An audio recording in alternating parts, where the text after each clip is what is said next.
देखो कितने ऐसी बातें सुनने को मिलती, जरा सी गलती हुई और उस अपराध का विकास हुआ और उसका निर्णय हुआ, बोले 10 साल की जेल। अब क्या करोगे 10 साल?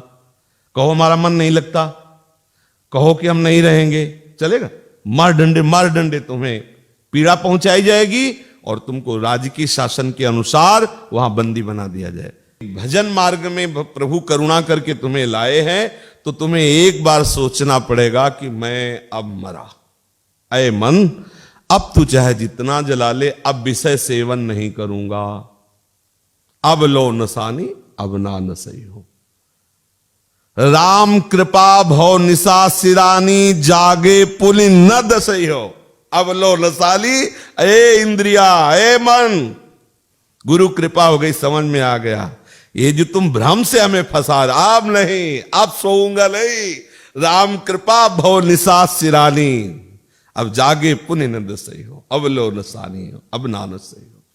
भगवत लीला कथा, भगवत नाम, भगवत चरणारविंद का चिंतन, भगवत धाम की परिक्रमा, भगवत भक्तों का संग, हम अपने समय को इसमें व्यतीत करें। सच्ची कहते मन को फुर्सत कब, हम यही नहीं समझ पा रहे। कई बार आपसे प्रश्न किया है कि क्या ऐसा भी होता है कि भजन नहीं होता? कई बार ऐसा भी होता है कि भजन नहीं होता।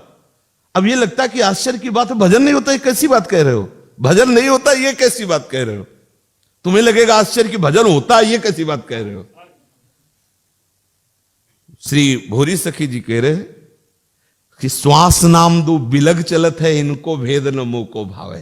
श्वास ही नाम, नाम ही श्वासा, नाम श्वास को भेद मिटावे, और रोम रोम जब रग रग बोले।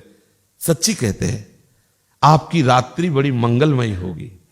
आप नाम चिंतन करते हुए सो रहे हैं, पर आप देखो क्या ऐसा करते हैं, आप अपने हृदय को साक्षी करके, हृदय आराध्य को साक्षी करके, कि जो हमारे गुरुजनों का आदेश है कि आप शयन के समय बिल्कुल ऐसे सावधान हो जाएं जैसे मृत्यु के समय सावधान हुआ जाता है। ये अब मरा जैसे होता ना, पूरी वृत्तियों को भगवदाकार। आप फिर देखो आपकी रात्रि कैसे जाती है, कैसे दिव्य स्वप्न आते हैं। जब आपकी चेतना जगेगी तो वही मंत्र चलता मिलेगा, वही नाम चलता मिले, फिर आपको कैसा सुख मिलेगा। लेकिन आप ऐसा नहीं करते।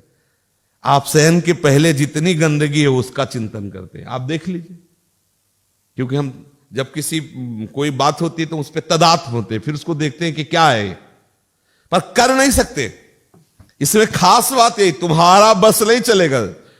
आप अपने द्वारा अपना उद्धार कीजिए। गीता गायक भगवान कह रहे हैं सहयोग तुम्हारा हम दे रहे। क्या सहयोग? बोले मन मना भो मद भक्तो माद्याजी माम नमस्कुर। ये तुम्हारा सहयोग है कि हम तुम्हें बता रहे कि हमें प्रणाम करो, हमारा नमस्कार करो, हमारे गीत गाओ, हमारा नाम जप करो।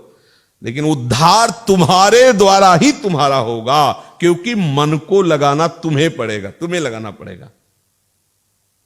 अब इसके लिए आपको तैयार होना, नहीं तैयार होना तो फिर दो खेल हैं, पार्टी दो है, ऐसे है। जबरदस्ती बलवान इधर खींच के लाता है तो दूसरा उससे भी बलवान हो उधर खींच के ले जाता है। और अच्छा, इधर खींचने वाले के पास कम समय है, उधर खींचने के वाले के पास बहुत समय है। जब जब टांग इधर बढ़ाओगे वो खींच ले जाएगी। लेकिन इधर वाला ऐसा नहीं है, क्योंकि इधर वाला कुछ समय के लिए ही है। वो तुम्हें खींचा, अगर जा रहे हो तो अपना समय बर्बाद नहीं करेगा, वो अपने खेल में नंबर हासिल करेगा। इस खेल के चतुर खिलाड़ी हैं भगवत भक्तजन। आपको विषय रस से खींचकर भगवत मार्ग में ला रहे हैं। यदि आप पुनः विषय रस में भागते, वो आपको संबोधन करेंगे, बताएंगे। इसके बाद जैसे डूबने वाले को निकालने का प्रयास किया जाता है, लेकिन जो निकाल रहा है वो चतुर होता है, वो अपने को डूबने नहीं देगा।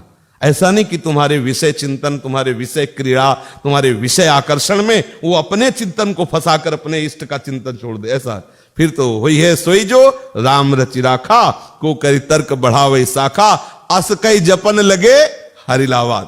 परम वैष्णवाचार्य भगवान शिव। उपासक का यही कर्तव्य है। अगर आप चरणारविंद के आश्रय में बने रहोगे तो मुक्त हो जाओगे।